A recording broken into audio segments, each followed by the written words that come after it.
Urna virtual. Pregunta del día. ¿Sobre cuál de estos problemas psicológicos desea usted conocer? A. Pica y rumiación. B. Trastorno oposicionista desafiante. C. Enuresis y encopresis. D. Ninguna de las anteriores. Vea nuestros resultados en nuestra emisión de las 7 de la noche.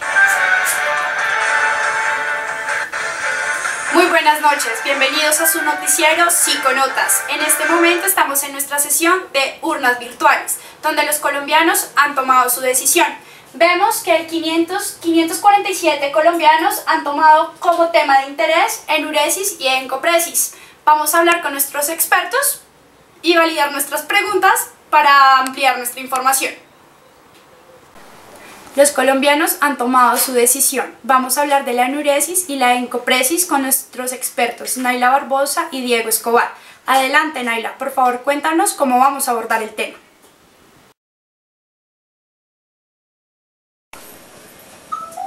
Otra de nuestras preguntas más frecuentes viene desde la localidad Ciudad Bolívar. Adelante, Marjorie Hasblady. Mis ñeros, yo quisiera saber qué es la definición de encopresis y enuresis. Gracias, Milena. Para dar respuestas a las inquietudes de nuestros televidentes, vamos a dividir esta sesión en dos partes. La primera parte va a ser como tal abordar el tema de la enuresis y por el otro lado vamos a hablar de la encopresis. En este momento vamos a abordar la definición del trastorno de enuresis, tomando a Caballo y Simón en el 2002 como la emisión involuntaria o voluntaria de orina, después de una edad en la que el niño debería haber adquirido la continencia urinaria. Normalmente este trastorno oscila entre los 4 y los 5 años de edad y no existen indicios de una patología orgánica, ya sea una alteración a nivel neurológico o urológico. En el inicio y el transcurso vamos a profundizarlo de manera en que el inicio se considera la edad como un factor relevante de esta dificultad. Si de pronto el trastorno se presenta antes de los 5 años, no es necesario, digamos, diagnosticarlo, es algo normal, pero si después pasa de los 5 años, debemos tener, pues, cuidado con esto.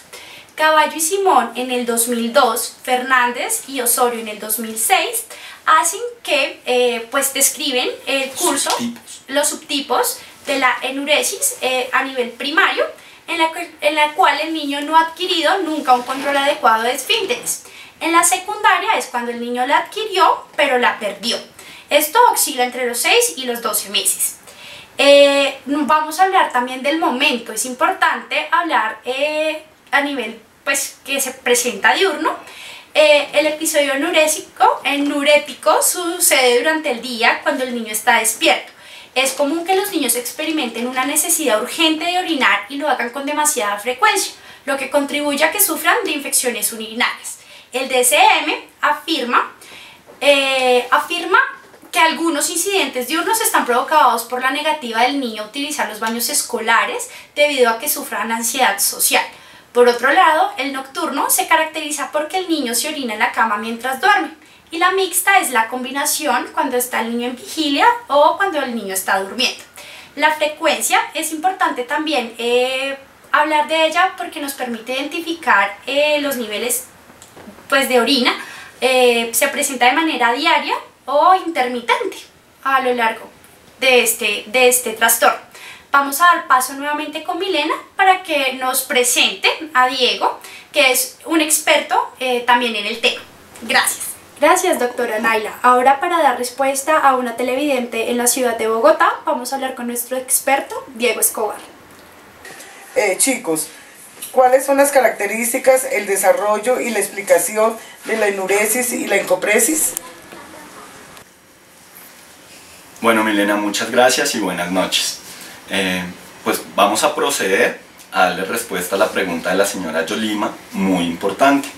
Para ello, nos vamos a basar en Caballo y Simón en el 2002, García, Esguerra, Cueves, Gutiérrez y Durán en el 2006 y la información que nos brinda la Asociación de Psiquiatría Americana.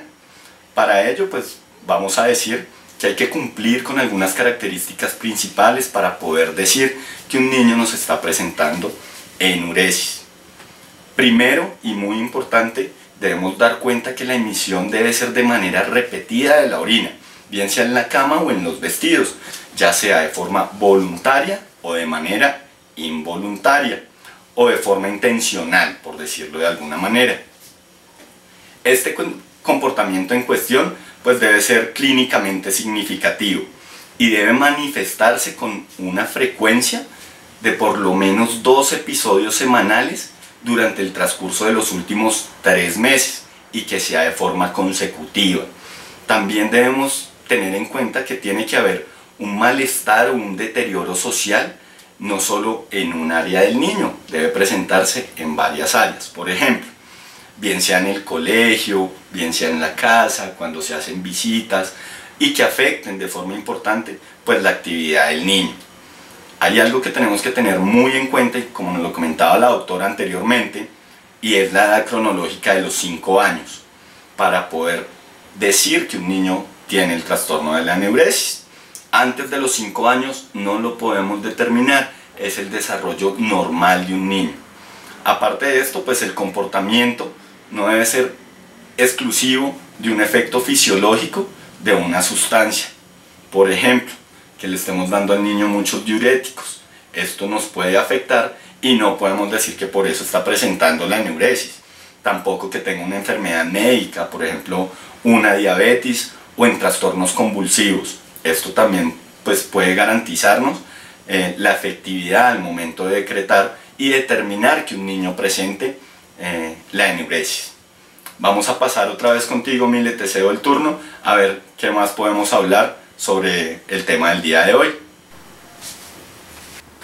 Excelente intervención, doctor Diego. Ahora vamos a dar respuesta a la pregunta de la señora Nidia en Cali. Por favor, doctora Naila, ¿qué nos puede comentar al respecto? Muchachos, yo quería preguntarles, ¿cómo hacen los psicólogos para identificar la enuresis y la encopresis? Gracias, Milena. Para dar respuesta a la pregunta de la señora Nidia en Cali, vamos a hablar sobre diagnóstico diferencial y comorbilidad. Para hablar del primer tema, vamos a citar a Caballo y Simón en el 2002 y a la Asociación Americana de Psiquiatría, en la cual nos expresan que no se debe aplicar el diagnóstico de enuresis en presencia de una vejiga neurogénica o de una enfermedad médica que ocasione poluria o urgencia como la diabetes.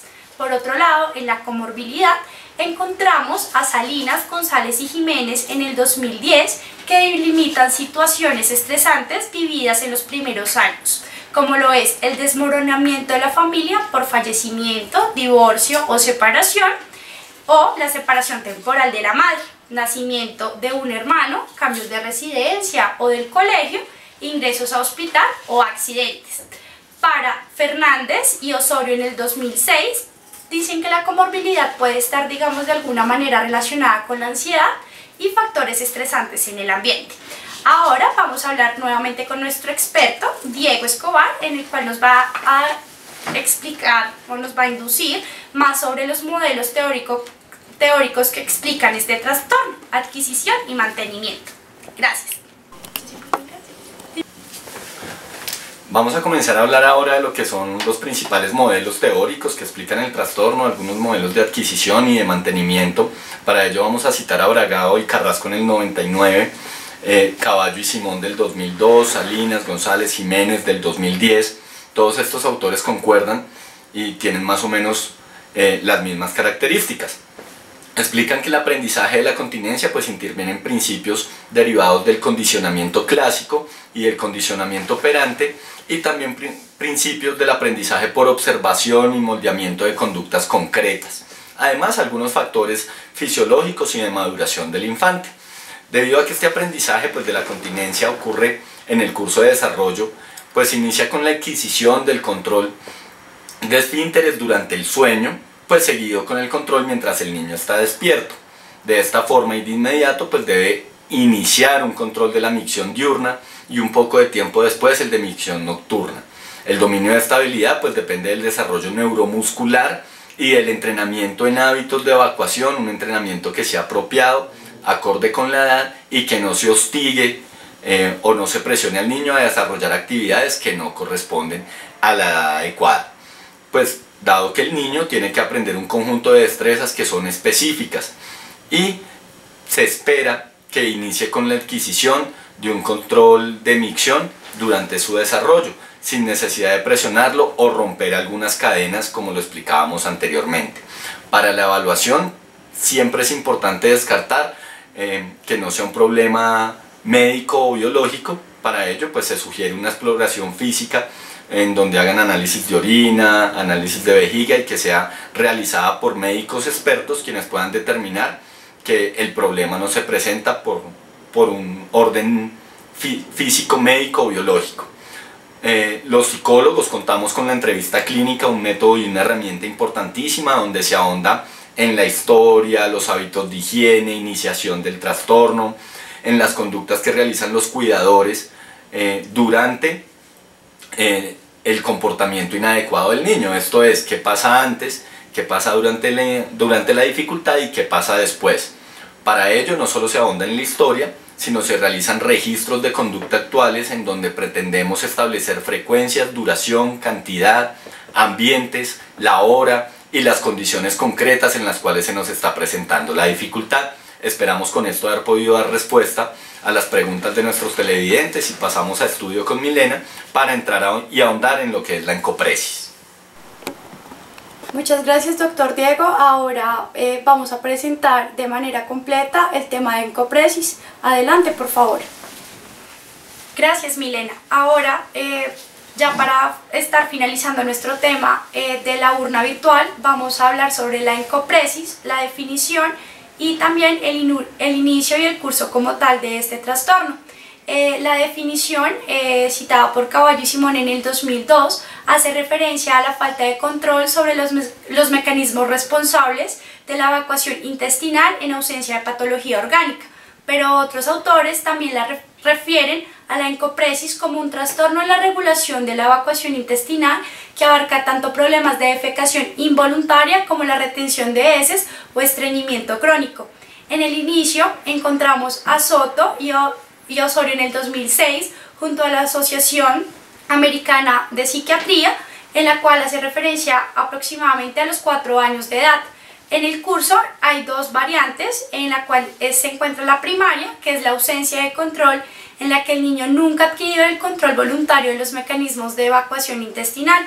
Por otro lado, encontramos la secundaria, que es como tal la pérdida del control, en la que el problema se desarrolla una vez que el niño ya había adquirido como tal la continencia del recto anal y la había ejercitado durante al menos 12 meses.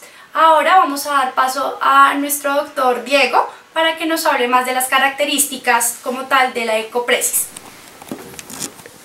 Bueno, continuando con nuestro tema, pues vamos a hablar de las características y algunas partes de la sintomatología que se presentan durante la encopresis. Citando a Simón y Caballo en el 2002, la Asociación de Psiquiatría Americana, a García, Esguerra, Cuevas, Gutiérrez y Durán en el 2006, nos dicen que debe haber una evacuación repetida de heces en lugares inadecuados. Con lugares inadecuados nos referimos a vestido, en el suelo, y esta evacuación se debe dar de manera voluntaria o de manera involuntaria. También nos dicen que se debe presentar por lo menos un episodio al mes durante los últimos 3 meses. Y la edad cronológica debe ser de por lo menos 4 años o un nivel de desarrollo equivalente. También nos dicen que este comportamiento no se debe presentar exclusivamente por los efectos fisiológicos directos de alguna sustancia, como lo son los laxantes, por ejemplo, ni tampoco se debe dar por una enfermedad médica. Se exceptúan algunas condiciones que impliquen estreñimiento. Por ello, también nos dicen que los trastornos asociados con la encopresis, algunos de los niños pueden sentirse avergonzados y evitan algunas situaciones de riesgo que podrían situarle en situaciones desagradables. Vamos a continuar ahora con la doctora Naila, quien nos va a explicar el diagnóstico diferencial. Bueno, ahora en el diagnóstico diferencial para Fernández y Osorio en el 2006 debe diferenciarse como tal del estreñimiento o el sobreflujo, pero por otro lado encontramos a Caballo y Simón en el 2002 que debe, digamos, diferenciarse de prolapso rectal, en general como tal de enfermedades de orden biológico. Ahora vamos a explicar la teología, o sea, modelos teóricos que expliquen como tal este trastorno de adquisición y mantenimiento de la encopresis. Dando continuación a la explicación de los modelos teóricos, pues vamos a citar a Fernández de Soto, y Osorio del 2006 y Caballo y Simón del 2002. Al igual que en la enuresis nos mencionan los principios de condicionamiento clásico, condicionamiento operante, aprendizaje por observación y moldeamiento de conductas concretas. Lo que pasa es que acá tenemos que tener mucho cuidado que estos intentos de aprendizaje no sean prematuros con el control de la evacuación intestinal. También que los entrenamientos no sean exigentes o entrenamientos coercitivos, incluso el uso frecuente de castigos, la evitación de la incomodidad, el dolor asociado a la evacuación debido bien a la existencia de fisuras o a la cantidad y calidad de la materia fecal es muy importante tenerlos en cuenta. Incluso nos dicen que en algunas ocasiones puede existir miedo de los niños a la defecación debido a fracasos en los intentos anteriores. También tener presente que no haya un abuso en la utilización de laxantes o en la utilización de enemas, que son cosas que suelen ocurrir, o acontecimientos vitales que sean estresantes en la vida cotidiana del niño. Principalmente pues para la evaluación contamos con las mismas herramientas clínicas. Es muy importante, al igual que en la enuresis, descartar desde cualquier punto de vista que sea un problema médico o biológico. Y en la evaluación pues los psicólogos pretendemos ahondar, al igual que en la enuresis, en la historia, el desarrollo, cómo se inició, qué se realiza siempre el antes, el durante y el después de la emisión de la conducta indeseada del niño. Durante la evaluación contamos con los registros conductuales para hacerlo de manera directa y concreta, solo que en este caso pues vamos a utilizar algunas mediciones en cuanto a qué tan grande o tan pequeño puede existir el problema. Con esto me refiero a utilizar algunas escalas que sean de fácil medición y que el niño pueda interpretarlas para que nos diga, en los casos donde haya miedo o dolor, qué tanto es el dolor o qué tan bajo es el dolor, o si se encuentra en un dolor miedo, o si el miedo es alto, bajo, profundo. Es importante tener en cuenta las condiciones en las cuales se encuentran, por ejemplo, el baño en la casa, el baño en el colegio y este tipo de situaciones y circunstancias que le pueden generar al niño algunos inconvenientes, y eso es lo que pretendemos ahondar durante la evaluación. El pronóstico pues para los dos casos, tanto para la enuresis como la encopresis, tanto de detección como una buena intervención, son algunos de los trastornos que se presentan en los niños y que si se llevan de manera adecuada pues pueden llevarse a cabo conductas satisfactorias que son deseadas tanto por los cuidadores como bien por el psicólogo al momento de realizar alguna intervención. Con esto pues damos cierre al tema de nuestra urna virtual y pasamos con Milena para realizar la despedida. Buenas noches. Muchas gracias, doctor Diego y doctora Naila, y a nuestros televidentes por habernos acompañado en este espacio. Esperamos verlos en una próxima ocasión acá en nuestra urna virtual Psiconotas.